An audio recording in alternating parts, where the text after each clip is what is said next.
Yun yung kagandahan doon sa sitwasyon ko. Hindi ako nagsimula ng mataas, kagaya ng ibang mga nagsasalta sa atin na madali lang daw akong magsalta kasi eto na ako, nasa taas. Pero honestly, hindi ako nagsimula dito.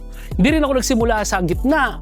Sa babang-baba ako nagsimula. At doon sa babang-baba na yon, wala akong ibang option. Hindi nga option sa akin mag-ibang bansa eh. Bakit? Kasi maiiwan yung dalawa kong anak sa Pilipinas. So, yun yung naging mentality ko.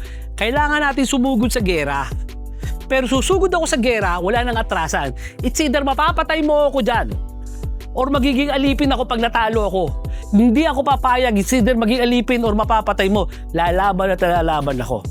So yun yung gusto kong mentality na maisi-share sa inyo. Mga kapatid, hindi talaga madali. Hindi talaga madali ang road para sa success. Hindi siya madali. Pero isa ang sinisigurado ko sa inyo, hindi siya madali, pero posible. Kailangan mong isipin posible dahil hindi iisa, hindi dadalawang tao ang nakaranas ng hirap para maging successful. Marami na po. Marami na po. At yun yung sikreto. Kailangan mag-uumpisa yan sa utak. Kailangan yan, wala kang fallback. Kailangan yan, all throughout sa isip mo, do or die. Hindi pwedeng matalo.